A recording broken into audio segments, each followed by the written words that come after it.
We've been doing them every day, Monday through Saturday, but beginning next week, our briefings will only occur on Tuesday mornings and Friday mornings, so only twice a week. It's because things are beginning to wind down in terms of the requirements, and in addition to that, things are beginning to open up in terms of us getting a little bit closer to a state of normalcy. But remember, beginning next week, Tuesday mornings and Friday mornings around 7:30 in the morning, we'll bring you this briefing. And by the way, Gregory Films is providing these briefings to the City of Newton Falls at zero cost. To the City of Newton Falls. All of them have been at zero cost, so we really appreciate that. And speaking of Gregory Films, they were the city's partner in kind of a grand experiment last night. Our city council meeting was conducted outdoors. I believe it's the first time in the history of the city a regular city council meeting has been conducted outdoors, and it was over at the football stadium. So thanks so much to the superintendent of schools, letting us use those facilities. Russ Corley, the director of the physical plant at the school system, what a great job he did. And just a number of folks, our mayor, Ken Klein, who made a somewhat courageous decision to have us do it in this fashion so that we could have the public come and participate in our meetings in normal fashion. As the mayor said last night, it's great to get back to normal, somewhat normal. Also, I forgot to last night thank in particular Roy Clonch, who provided a golf cart shuttle service so that we could have people going back and forth between the parking lot and where they wanted to sit in case the walk was a little bit too long for them. So congratulations to everybody on the great work they did last night. Tom Gregory at Gregory Films had to deal with an electrical outage that occurred shortly before the meeting started, by the way, caused by First Energy, not caused by Newton Falls Electrical Department. Our guys are really on top of things. And First Energy eventually got their act together, electricity restored, and only moments before the council meeting started were we able to get our audio settings back and running again. So it was a pretty good success. We had a couple of glitches, one of which is that the feed into Cablevision was not taking place. So the meeting was broadcast, streamed live on YouTube and Facebook, but not onto our Spectrum channel 1023. It will be rebroadcast today on channel 1023 Spectrum. So those of you that are fans of the cable TV system, that ancient form of communication, can still see our council meeting, but our apologies to you for that. And now getting to the Rosemary Woods part of the broadcast. Rosemary Woods was the secretary to President Nixon, and she was accused of deleting sections of secret recordings made by the President of the United States. And at one point in time, back in the mid-70s, everybody knew the name of Rosemary Woods. Well, last night, we had an occasion where 5 minutes and 22 seconds of our council meeting disappeared from the face of the earth in terms of the audio. The video was fine, it was streamed fine, but those people watching on Facebook and YouTube noticed that the audio went out. And by the way, much to my chagrin, the chagrin of our council, one of the more controversial parts of the discussion of council disappeared into the ether in terms of that 5 minutes and 22 seconds. And the folks at Gregory Films were able to get the audio back on when they figured out that this audio was missing. Now, is this the end of the world? No, it's not. And there are a couple reasons for that. One is that our clerk keeps very good minutes, but on top of that, one thing that our city clerk does as a backup, as a personal assistance to herself, is she keeps one of those small digital recorders. If you were to take 8 cigarettes and pack them up together, they'd be the size of about one of these little hand battery-powered digital recorders. And she uses that just to help her prepare the transcript of the meeting. Well, last night, she had that going, and this morning we're trying to confirm. Sometimes I feel like we're part of the FAA trying to recover the digital data recorder from the cockpit of a downed jetliner. But the point is that I believe we have a digital recording, and we'll see how much of it can be recovered. And then we'll work with Gregory Films to try to dub into the video that we've captured the audio that Kathy King captured on this digital recorder. Now, you might say, well, just play that while the video is going. Well, that presumes that the digital recording on her device is recording at the same speed as the video that we recorded. And if not, when and if we're able to dub that in so you can hear that missing audio, the secret missing audio of June 1st, it may not be at the same speed. So you might see the mouths moving at one speed and the audio coming from your devices at another speed. We're going to give it a try. Why am I bringing up all this technology? Because we want you to see what's happening. You know, transparency is what I wanted to bring to government in Newton Falls when I came here as city manager. And never before in the city's history had any of our meetings been live streamed on YouTube and Facebook simultaneous in real time to it occurring. Viewership and participation in government has therefore gone up. And by the way, there are very few communities still to this day doing what we are doing in terms of that. Anyhow, we're going to try to solve that problem with that technology. So I'm making an appeal to any of you that happen to have been in the stands last night because we might have an additional source of audio. Some people I noticed during the council meeting had their cell phones out and were trying to make their own personal recordings of what was going on in the meeting. That's perfectly allowable because it's a public meeting. But what it also means is you out there that were sitting in the stands might have a digital audio along with the video you took of our council meeting that will help us restore the missing 5 minutes and 22 seconds. It's, never before in the history of the world has anybody looked for capture of a little bit of technical data. Though probably the most famous one in history is something called the Zapruder film, which is Mr. Zapruder was standing on the sidelines of a parade when President Kennedy was shot back in 1963. Well, this is not the Zapruder film, but we might call it the Newton Falls missing 5 minutes and 22 seconds. So we're going to try to restore that for as many people as possible. But if you did make a digital recording with your phone, contact my office. It's 330-872-0806, 330-872-0806, and maybe you too can help in the restoration of the complete audio recording of last night's council meeting. By the way, it was a long meeting, and the only portions that are missing on the audio are that 5 minutes and 22 seconds. So all in all, a great experiment in outdoor communication. We might do it again. Well, folks, at this time, I want to introduce on our live line somebody I've wanted to talk to for several weeks because we've discussed how procedures have changed during the COVID-19 crisis. And one of the people that's had to cope with that is someone who interfaces with the public on a regular basis on behalf of our city of Newton Falls. And that's our zoning officer, Mark Stemper, who's on the live line right now. Good morning, Mark. How are you? Good morning, Mr. Lynch. Thanks for having me on the Newton Falls Daily Update. Yeah, well, we're glad to have you. Mark, what have you had to do differently now that the coronavirus has crept into our lives? Well, first of all, the zoning office has been, continues to be very busy. We clean the office daily. However, the office is closed to the public, and we've been very busy due to the coronavirus. At the present time, we're closed, but if anyone needs a permit, I will meet them at their house or safe location, keeping social distancing at the forefront. Mark, as long as you're saying that the number is 330-872-1357, right?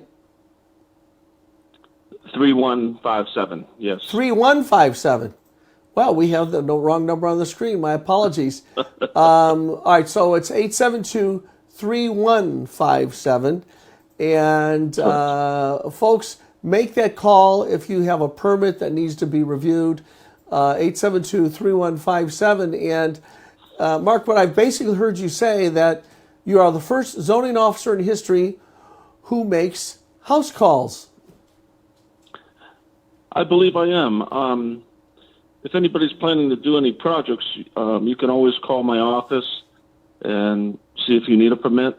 That number again is 872-3157.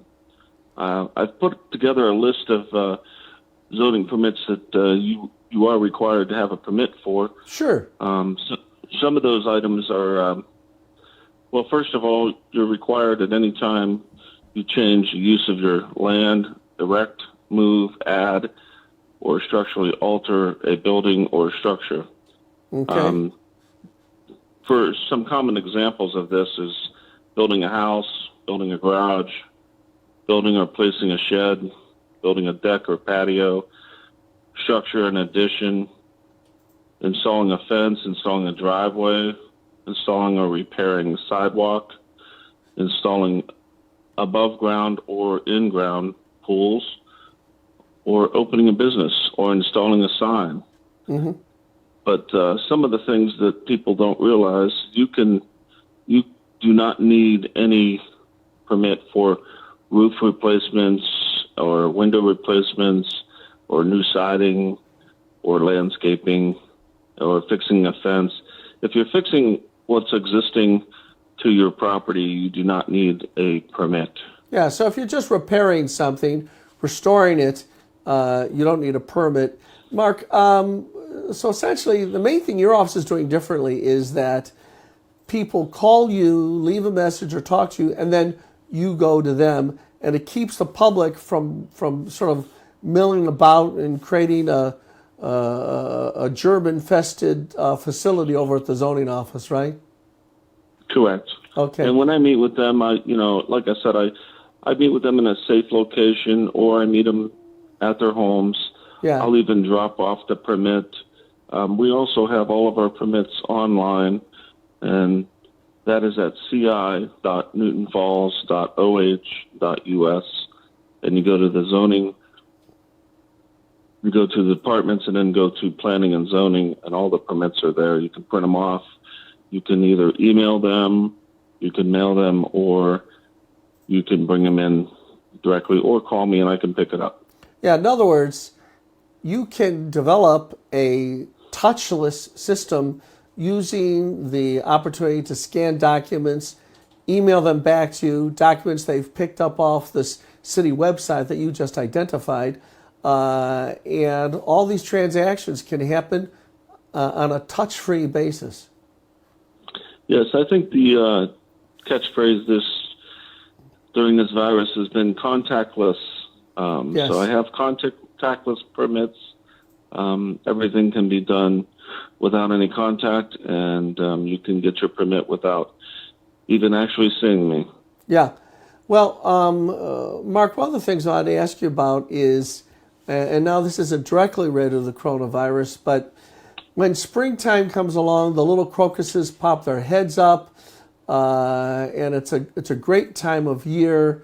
But this is also the time of year when the cutting of grass becomes forgotten by some in the community, and one of your, I guess, more difficult duties, or I would say less appealing duties, is to remind people, make sure you go out there and you cut your grass. What's the process you follow for that?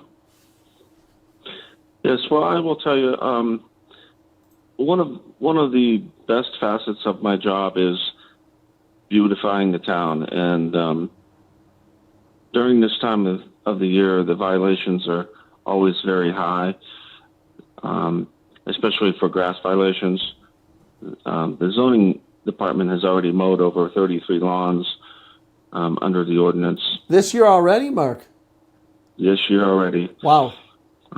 I can't stress enough that, we should all look at our homes and property and beautify them to your liking. and enjoy the outdoors during this time. By the way, Mark, You know, I want to talk about the grass cutting enforcement a little bit. It's not as draconian as people might think it sounds. You don't do anything until the grass becomes excessively high. Isn't that correct? Yes, the grass has to be 6 inches or higher. Now that's grass or weeds, and once it becomes 6 inches high, I will come out to your house and put a sign out in your yard. At that point, from that point, you have 5 days to mow the opportunity to mow the grass. And if you mow the grass, I just come and take the sign Take back away. the sign, right? And nothing ever happens.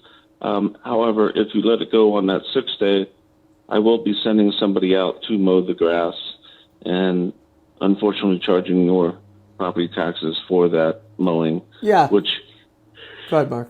can be pretty expensive. Yeah, I guess the real point is this. You don't give people notice, and the notice is in the form of a sign placed in the front yard, until the grass and weeds are 6 inches or higher. And at that point, the individual still has 5 days to cut the grass themselves. And then only after the 5 days goes by do you send someone out to cut the grass from them. So basically, folks, here's the deal. We want the city to look great. Cut your grass. We realize that these are difficult times right now. So if you get one of these signs, call the zoning office, 872-3157. 872-3157. Leave a message for Mr. Stimpert if he's out in the field, and frequently he is. That's part of his job. And you can have a discussion. But, Mark, what I've noticed is that on occasion, somebody gets the sign, they ignore the sign, you finally send someone to go cut their grass, and then a couple weeks later, or several weeks later, they contact your office and start complaining.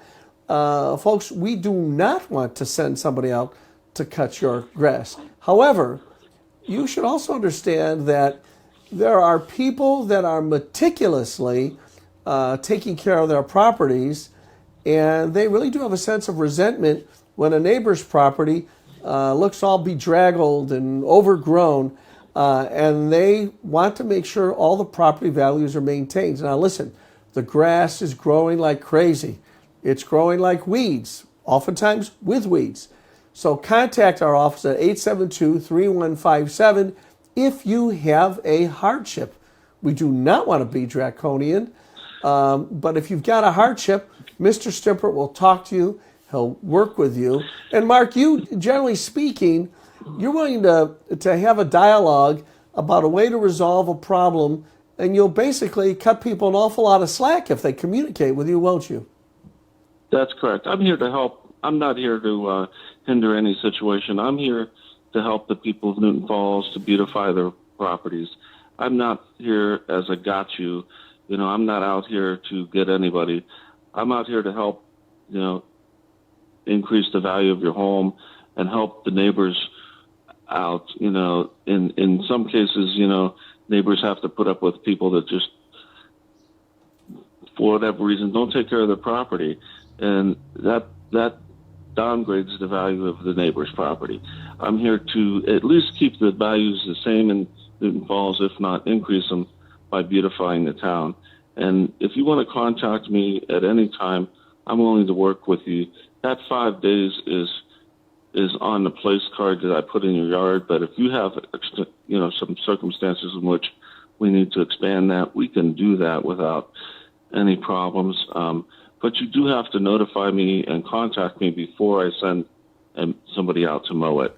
Yeah, Mark, one of the things I've noticed, and for some reason Newton Falls citizens like to do this, not talk to anyone in government, but put up a Facebook post and then wait for the people in government to track them down based on their Facebook post. Facebook is a fine way of making some kind of public statement on a stage that you choose, and the stage you choose is whatever Facebook post you want to use. But when you choose that stage, instead of communicating with the government here in Newton Falls, then you're choosing not to talk to us about your issue.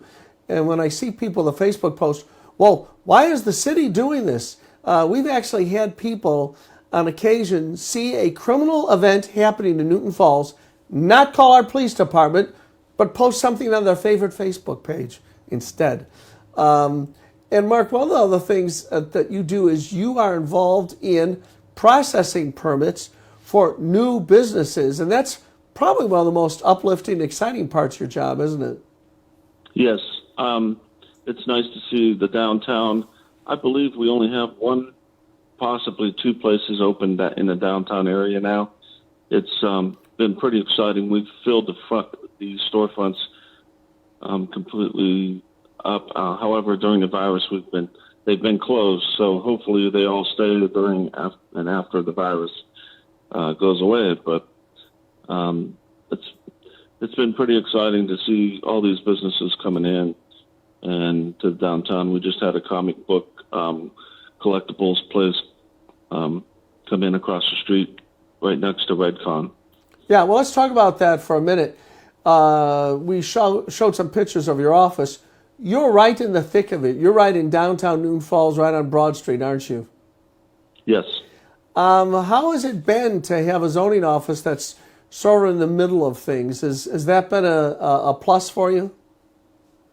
Yes, I think people can have access to me directly, and that's been real helpful. I have a small conference table in my office in which I could meet with clients and be able to talk about their permits, and they tell me exactly what they're looking to do. And a lot of times we'll fill out the permit right at the table, and they'll pay for the permit, and I'll get it started in the process.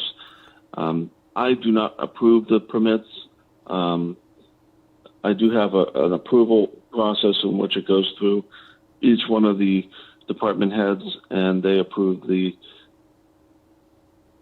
permit according to if there's any utilities in the area, if they're digging, and things of that nature. Yeah, well, one of the things I noticed is, and I think that you've been very effective in communicating with our businesses in town, is that a lot of times the code enforcement officer is someone where there's not great accessibility. In other words, they're in their ivory tower, so to speak, but you've really developed a relationship with the businesses, and it's the kind of thing, I think, Mark, that has made people feel more comfortable and less intimidated by, in other words, you try not to come across as a law enforcement official. Is that a fair way of putting it? That's correct. I'm here to help Newton Falls. Like I said before, one of the best parts of my job is beautifying Newton Falls. That's what I love to do. Property owners, I'd love to keep up the properties in town and make sure that they're beautifying. And if they're not, we have to get out after those that do. But I would stress, again, that communication is the biggest key. If you have any issues, please call me. If you have an issue with your neighbor, maybe I can help. Please, don't call me about something crazy. But if there's something within my realm that I can help, please call me. My number's, posted there on the screen, and I can work with you and work with your neighbor, and maybe we can just, resolve some disputes. I'm here to help Newton Falls. I've been here all my life, and I love Newton Falls. Yeah, well, one of the true blue originals, born and bred in Newton Falls, Mark Stimpert, our zoning officer. Mark, thank you for that update, and peace and good health to you and your family. Thank you. Okay, that was Mark Stimpert. And remember his words, call him with anything, but try not to call him with something crazy. And folks, if you think we don't get calls about things that are crazy, one of these days we'll do a highlight, merely for entertainment purposes, of some of the crazy calls that we get in terms of things that people are complaining about. Every now and then you see some kind of internet post that goes viral about somebody that calls the police department 911 number because their neighbor has put some potted plants out in the backyard that are of an offensive color or something that's crazy like that. But the point is, contact our zoning office, 872-3157. Marcus said he wants to beautify the city. And they're just small things on occasion. Every now and then we have somebody that their way of selling a used car is to park the car in their front yard or to do other things. They're not necessarily consistent with maintaining a good-looking neighborhood. Well, folks, that gets us through another broadcast. Again, we are going to be going to broadcast only on Tuesdays and Friday mornings. That's next week. So in terms of our daily broadcast, Saturday of this week will be our last daily broadcast. Things are beginning to open up a little bit. We're glad to see it. I do want to say one other thing. I've always said to stay in prayer. It's especially important now with all the strife that's taking place in the United States. Last night in Warren and Youngstown, things were peaceful, even though there was the anticipation of some kind of insurrection. That did not happen. So folks in this particular locale are abiding by our laws, recognizing that there may be some things in America that need to be addressed, but also maintaining law and order. Last night in St. Louis, 4 police officers were hit by gunfire. They're going to survive. But my point is that there's an awful lot of strife and difficulty, suffering going on, and what you need to do is make sure we keep those prayers going. God has been guiding us gently and carefully, like a good shepherd, through the coronavirus situation, and He'll get us through this difficulty as well if we ask Him to. Well, as I conclude every broadcast, God bless America and God bless the city of Newton Falls.